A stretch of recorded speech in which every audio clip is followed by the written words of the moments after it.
Today is the day. We've got Kati Stage with us today to show us some really cool stuff, right? And I'm gonna bring her on very, very shortly. But the most important thing you should understand about Kati is this, right? Katie is yeah. Go get tea because I've got tea, right? So if you've got a cup of tea, get a cup of tea, strap yourself down, sit down because Kati is going to be sharing with us how she is actually living a truly digital nomad lifestyle. This lady, I've been watching her for a few months now, and she's always at a different location. And she doesn't just go to normal locations, she goes to extremely beautiful locations. So, guys, here's the deal. Keep the comments coming. Please, let's show Katie some love and then share this with your audience and your friends and everyone you know so they get to know who Katie really is and what she stands for. Because I believe that every one of us need to do a bit of a mutual promotion, right? So let's show some love. Just go out there, go share with your friends, share with the family, invite people to watch this because I'm sure she's getting ready to bring in some amazing goods. And I can't wait to know what's the should I say the reason behind that success. So if you want to learn how you too can start living the life of a digital nomad, build your business anywhere from a phone or from a laptop and be successful doing it.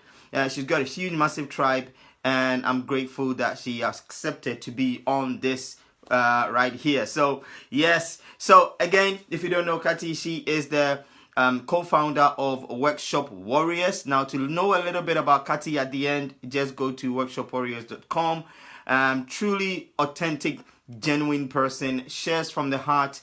And so if you're looking for some great ways of building your business, this is one of the people you can look up to. So let's get the show started. Let's get on to Katie. Katie, please, it's an honor to have you here. Tell us a little tiny bit about who Katie is. A lot of people who will be listening to this probably haven't heard of you yet. So if you could tell us, that'd be nice. Yes, and I'm going to go ahead and lift the kind of curtain a little bit and kind of reveal the man behind the curtain or woman or whatever. Okay. But I just wanted to say that Andy, thank you so much for this opportunity. He gave me some questions ahead of time. I just wanted to say that I looked through those questions and I happened to write some of the answers down because that's just the way I am, is that when I'm inspired and I become, and an answer comes to my mind, I like to write things down. So I actually Yeah. have a lot of this stuff written down. So if you see me looking down and kind of like looking at my note, that's what I'm doing is looking at my notes. But as far as who I am, down to the core, I'm random, I'm witty, I love coffee, I drink tea in the afternoon, right? You should be in England. Yeah, right. No, I don't like it with milk though. Oh, okay. But I'm a full-time RVer, so let's see if I can kind of, there's some trees and stuff in the Guys, background there, that but that is so cool, guys. Full-time IVA. If you don't know what that is, that means she is completely a digital nomad in that pretty much, sense, right? pretty So much. she travels a lot and she's always on the road. It's a nice. Should I say it's? I want to say lucky, but I don't really want to say that because I know you have to work towards that. And Right. so you travel in your RV, right? Yeah. I just get a little shot of what it looks like in the RV right there. It's a full size, like it's pretty big too. So it's like there's two bedrooms, two little bathrooms. But I travel with my Wow, dad. So nice. we've been traveling since May of 2017. So that means it's For like, 2 years. yes, working on our brand new into our third year. Wow. Okay. Yeah. Yeah. Yep. So, That is cool. yeah. So, some people have to ask permission to do the kind of thing you're doing, and they'll get paid probably 2 or 3 days out. Yeah. Yeah, pretty much. Um, just tell us in a nutshell what you do, briefly. So basically, I fell in love with the whole marketing thing, right? I just Hmm. absolutely love talking about marketing. It's my passion. I like to put the pieces together and trying ideas on. I Hmm. also I like how what makes people move, what makes them make a decision to do something, and what makes people tick, right? Yeah. And also what within that, uh, I like to create courses. I like to, Mm. I'm the co-founder of the Workshop Warriors, which you mentioned Yeah. before. So, Hmm. and it's an online group where we talk about marketing. So it's exactly where I want to be, and it's my place where I get to teach a lot of this stuff. So Mm. that's pretty much what I'm doing. If that if that makes sense That in all its sense. it makes a lot of sense in all its sense, to be honest. That makes a lot of Yeah. sense. So how let me see. So what would you say? Because for people who know you, this is kind of like, okay, we know Katie a little bit more, and sometimes we see people from like afar, and we have this perception of this amazing human being, like who is probably untouchable or something like that, and they cannot be reached. Like I know the people I see online most of the times. That's the kind of first perception I have, but I Yeah. also know that everyone has some form of Achilles heels, right? Sure. So if you could tell us, what would you say your your greatest strength is, which is probably your superpower, and your should I say your greatest weakness is, which is your kryptonite? When I saw this question, Andy, I absolutely loved it because that's exactly what we ask to the brand new Mm, workshop warriors that come into our group. And we want to know what their strengths are. We nice. want to know what their weaknesses are so we can find out how we can strengthen their weaknesses, or maybe they Hmm. can Hmm. outsource Hmm. their weakness, and then also how to sharpen their strength where that helps us. Right. It helps them tell us what's going on with them. So when I saw this question, I smiled. I'm like, I love it. So basically, I'm going to start with my weaknesses. So basically, my kryptonite is that when I'm presented with a new idea or something that I have to test out and go through a new challenge and I have to challenge myself, there's Hmm. this little demon that always shows up where I have lack of confidence or I have, the A bit of a self-doubt. self-doubt. Yeah, Yeah, and just so everybody knows here that yes, I'm actually human. It's that that is is true. yes, and it's good to surround yourself with people that can help Hmm. you along the way and lift you up and things like that. So with that, trying to figure it out on your own kind of sucks. And I like to say this, I like to Yeah. repeat this quote from Jim Rohn is you'll never find a rich hermit. You always have to, surround yourself with a mastermind group in order to, you know, get things done, right? And that kind of goes Yeah. along with what my strengths are is that I know I don't like to say no. I love challenges. And so part of my strength is I just don't know when to quit. And so that strength is I'm always going Yeah. forward. I love to connect with people. I love to network with people, and and build these relationships where I can reach out to people and say, hey, you know what, this is your expertise, and I'm coming to you about it. Can you help me out in that area? Mm. So that's why I like to connect with a ton of different people here. But Kati, do you know the number of times that people have said to me on this interview, you say, what is your greatest weakness? And they go self-doubt, right? And you're sitting there go, well, but Hmm. how is that possible? That's not even possible for people to be able to achieve certain level of success and still have self-doubt as one of their weaknesses. It just blows my mind. It goes Yeah. to show that it really doesn't matter what your weaknesses are, right? Just freaking start taking action. Sorry if I had to swear, but that's the way I look at a lot of people that are getting results towards their goal. And you did mention that your greatest strength is connecting with people. I think that's what it is, right? I know you mentioned other Probably. things, but would you say networking? Probably. Is it networking more of the superpower, or not knowing when to quit? Like you keep going until the batteries I run out. think I think it kind of goes hand in hand because as I'm connecting with people, I get to know who they are and what their strengths are. And I have a lot of great friends, proud to be friends that have, done a lot of things ahead of me, right? Like they've been there and done that, and I can reach out to them. And if I'm feeling this self-doubt or this lack of confidence, I know that I can reach out to them, ask them a question. They'll be glad to say, hey, you know what? Have you tried this or that? So it's Yeah. me not quitting. I think if I had to pick one or the other, I think it would probably be that, not quitting, for sure. Because if I can't No, reach out to somebody, I know that there's always Google or YouTube in order to find an answer. yeah, absolutely, absolutely. That's just the way it is. Faithful Dr. Google knows everything, so why sweat, Mhm. right? So, when did your journey into the digital lifestyle start? Well, I would have to say, and I say this with love, is that it's my dad's fault. He's the one that got me into it. I was sitting at the computer. I was about to send another resume to another job. And for those of you who don't know, I've worked 31 jobs in 17 years trying to find my place.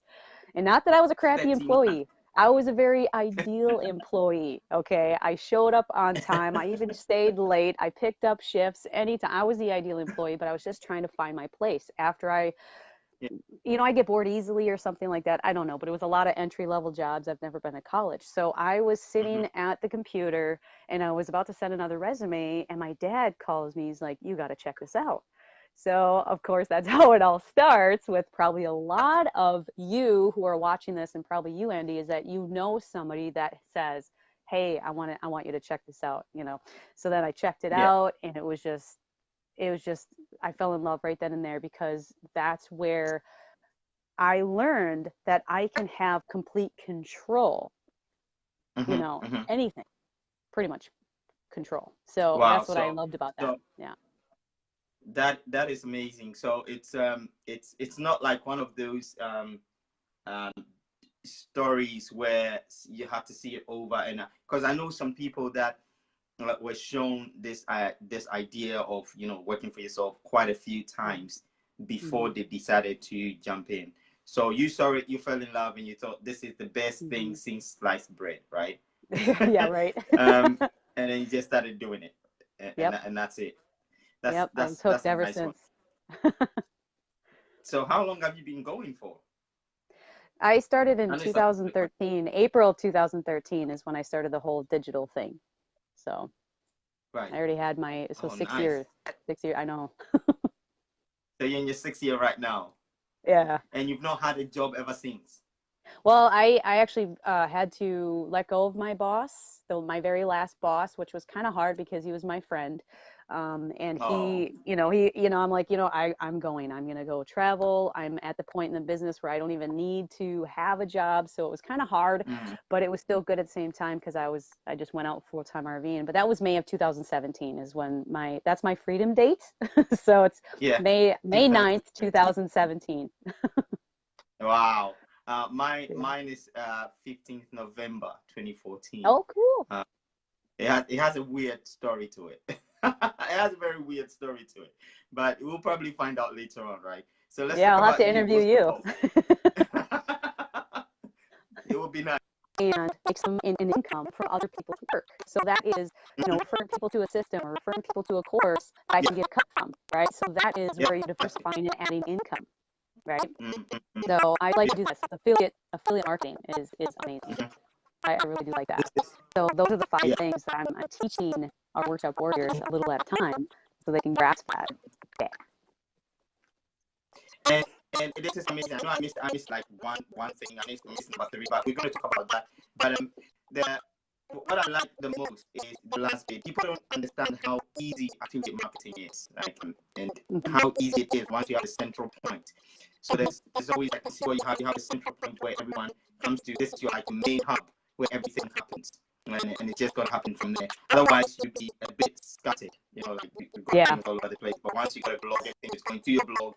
You're driving Mhm. traffic there. That is like your home, right? Yep. And you still do have Yep. social media. Some people think that once I have a blog, a website, I don't need social media. And some people think I have social media, so I don't need a website. But this kind of like really spells it out very clearly, so that makes a lot of sense. So, would you say in the past, right, going back a few years, would you say you have improved on how you build your business? I know this is the question we meant to ask before, wasn't it? Yeah, That that's is okay. very That's all right.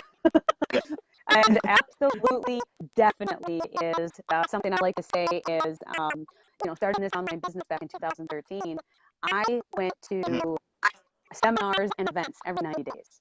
And I think that was an Wow. important part of my life because I've gone to 26 events now, 27. Actually, I'm going to have That's my quite a program. in 6 years. I mean, I've gone to seminars and events and meet all these people and connect with people. And I think I conditioned myself that, Mhm. in the first 3 years of my business, I was doing every 90 days. And I felt like, how you go to events, you go to seminars, we get all pumped up, we get ideas, we go home, Yeah. we run for a little bit, and we kind of, fall off Kind the of grid like a fit little bit, into right? it. Yeah. That happens. So I think I conditioned myself going every 90 days to an event or a seminar. I conditioned myself to, I feel like I've changed every 90 days. Mm. So I feel like That's good. if I Yeah. am the same person in the next 90 days, then I didn't do enough. That's how I felt. That's how I feel. Yeah. And so I'm always constantly learning and absorbing and teaching, not only just absorbing, don't keep it all for yourself. For those of you who are listening here, if that's a golden nugget here, an aha moment that you want to get out of Mhm. this call, is anything that you absorb and learn, go and do Go it. teach it. Get your Yeah. results, test it. And I noticed that there was a huge shift when I started doing that. So that is absolutely gold, guys. So let's go to the next one. People don't get this, right? You see all these amazing people doing all these great things, and you're doing great things in your business. And sometimes it's a bit more, should I say, tempting for people to see and say, "Oh, that person is perfect." They just had it all easy. It's like, oh, they just went through everything. They didn't have any setbacks. They didn't have any walls. There was nothing that was saying that, oh, this person shouldn't do it, right? And so, what would have been that setback for you, where you kind of like hit a setback, you're like, okay, you know what, this right now we gotta stop. What would that? No, you went full time quite quickly. Right. So I think my number one thing is comparing myself to others was huge because that was like, we all have our own little journey that we're on. And one of my mentors had told me is that don't freak out. Don't feel like you're never behind. Okay, you're not behind. You are exactly where you need to be. And there's certain things that will trigger to either have you go this way or that way. So just take a deep breath, take it one day at a time, and just know that you're not behind. You are exactly where you need to be. So that took me a while. And do I still compare myself to others? Yes, I do, because again, I'm human. Okay, I do that. However, I'm doing it a lot less. Definitely a lot less. And I know where I'm supposed to be at. And that's helping me not to compare as much. And it just happens, it comes up, and I take care of it right away. And I said, okay, wait, stop, Katie. You don't need to do this. They have different circumstances. They may have done this or that or whatever that's different. Maybe they got connected with some other people or whatever. It doesn't matter. It really doesn't matter. Okay. So just focus on where you're at now. And what analogy I like to talk about is, if you think has anybody been in a maze before? I actually haven't, but we all know we've done those little puzzles and try to get to the end or whatever, right? So we all have like this path that we go to, and then we have choices. We have left, right, we have a straight, or for you watching, I think left is over here, right is over here, and straight. Is that we go to these paths, and sometimes it's a dead end, so we just have to back up and just go this way or that way. Right? Or, you go this way and maybe, hey, that's the right way, it feels right, so keep going this way. But when we see somebody, they're like at the end of their maze, and they're like, yeah, I'm out of it. They're at this point in time in their life where you feel like you want to be, but you're not quite there yet, and you're beating yourself up. But you don't realize is right behind them is the maze that they had to go through. And right in front of them is another maze, because they're not going to stay here. They're just going to keep going. They got another maze ahead of them. So just keep in mind that we all have this certain path that we have to take in order to, you're not dumb, okay? You're not like, there's, it's like people think that if they're not techy enough, they're not going to make it or whatever, but there's ways around it. And it's asking questions, is getting with people that will help you along the way and help you, break through from whatever direction you need to go, and say, hey, don't take a left. I did that already. It doesn't work, so let's go this way. Yeah. So it would be funny, right? It'd be funny to see someone in a maze and they just get frustrated, they turn it out and they sit back like, I'm not going anymore. Like, you're never going to come out of the maze if you just stop and get frustrated about the whole idea. Maybe someone said you're here and you're thinking, so let me just stop. That's it. I'm done. You're going to be in the maze forever. So what you're saying is, the idea is to have your end goal in mind and keep going. Do not compare yourself to others, because that is a big problem. And playing small is not a good thing. So don't play small. Just do it. Don't play small. You can do it. Don't play small. Don't be the industry's best kept secret, okay? Yeah. Don't play small. But here is two things. I wanted to say this before. The first one is, when people say, like, people have this no excuses, culture, right? You shouldn't have any excuses at all, or you shouldn't listen to your excuses. I know, like, we all have a ton of excuses why we can't do something, right? So the excuses are always going to be there, but it's not like we're never gonna have them. We will have them, but it all depends on how we handle it. Are we gonna break to the excuse? Are we gonna go? No, I took myself out of the question I was gonna ask you, but that's fine. I'm gonna ask you later on.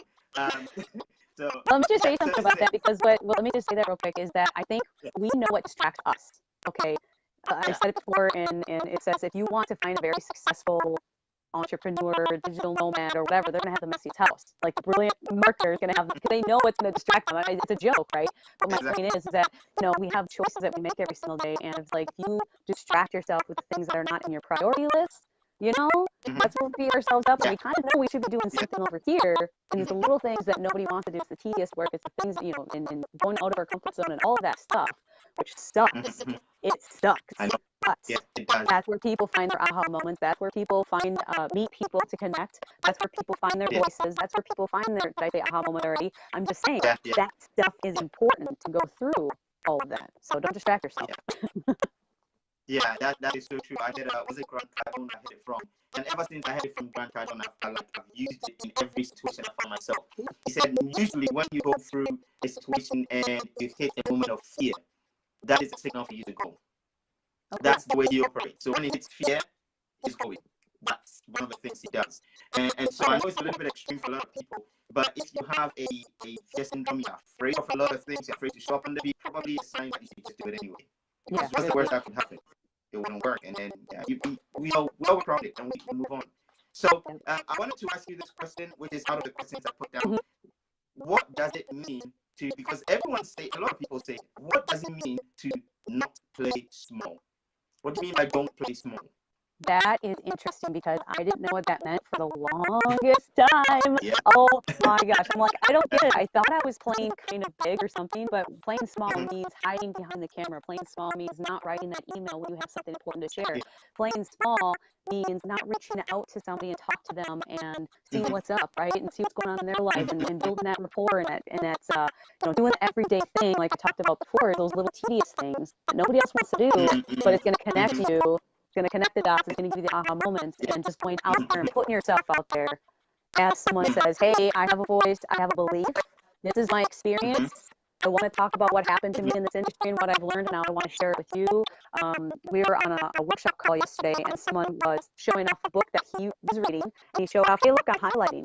And I said, oh, are you actually going on video and telling them why you highlighted that spot in the book? And he's like, well, no. Well, go do it. Absolutely. And these people, it's nothing wrong with, because I was there too. It's like, we're just putting that idea out there. Some people don't think about those, and they don't feel that maybe who would want to listen, because that was my big thing. Is like, who would want to listen to me? Right? I feel like I'm always the last one to know. Everybody else is going to know this, whether they know it or not, they haven't heard it from you. And in my experience, I've heard things several times over and over again through different people until I heard it from one more person that said it in a way that it made it click. So think about that for other people who are following you, is that you could say it in a way that they haven't heard before, and it was you that gave them the breakthrough moment, and that builds the reciprocity, and then you got stalker fans, and they're going to buy from you, and that's where it all starts to roll. That is so true. I mean, that is so true. Sometimes you kind of think, okay, I heard that before. But now it makes more sense to me. I get where you're coming from. So guys, playing small means that you should be writing a blog post, you're not writing it. In Kati's word, right? So you have to go do the work. That is playing big. If you know you gotta write a blog post, go write it. If you know you have to turn on the camera and do that video, go do it. I remember one of the things I used to do with my coaching clients is like, especially if they've not done any live videos before, the first assignment before we can start talking is, I want you to turn on your camera, and I want you to look at yourself in the camera and go live. Don't think about what you're going to say. Don't think about anything. Just go live. And say something like, oh, hello, this is me. It's my first live. I'm a bit worried, but I've been told to do it, so I'm doing it. And it was such a small act, but I found that people got breakthroughs just by doing that little tiny thing, turning on the camera and going live, because it does do wonders. So guys, let's stop playing small. I'm sure that's what Andy did. We speak from experience. That's what I did. So that's what we did. That's what we did, right? So what has been the biggest aha moment in your business so far? So the biggest aha moment, I think I did write this down, I believe. Oh, big aha moment. Okay, I told myself to share the Toastmaster icebreaker story.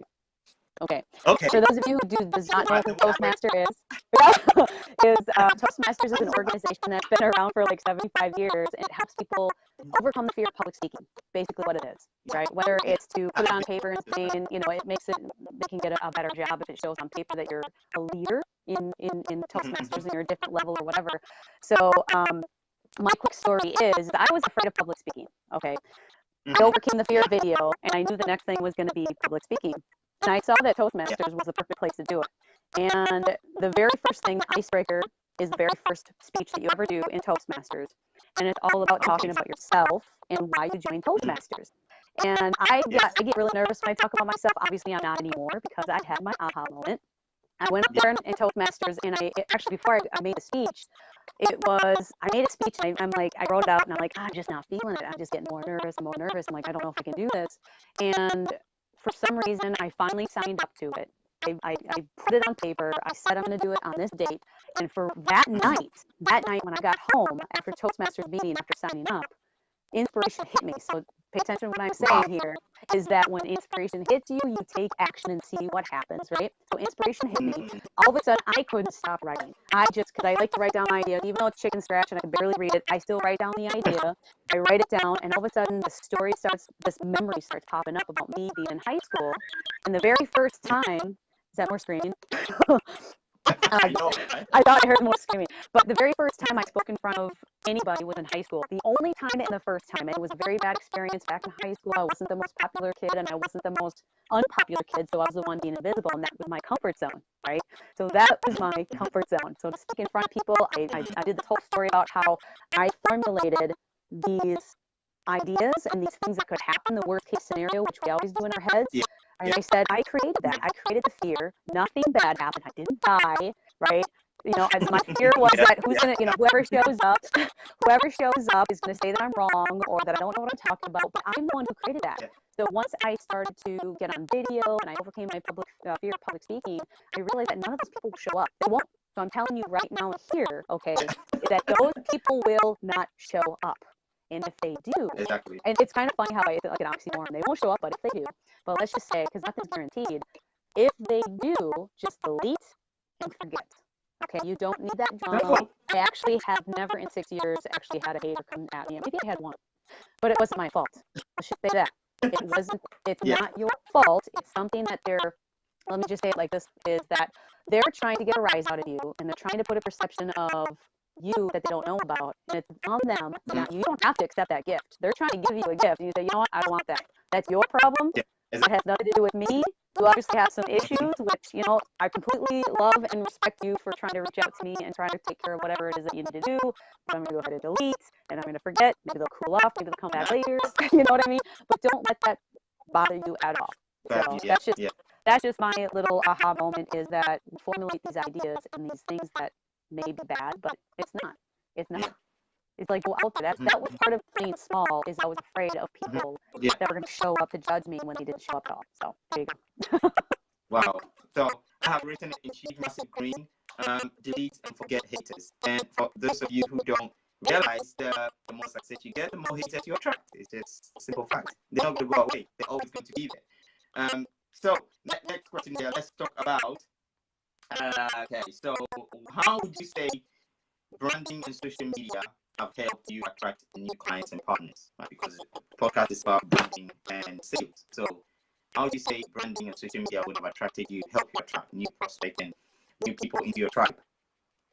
Right. So here are my thoughts about branding. And again, I'm looking at my notes because I wrote this down and I was inspired to write it down. Is that we actually don't have complete control of branding. We have some influence, but we don't have 100% control. It's people's perception of who you are. Yeah.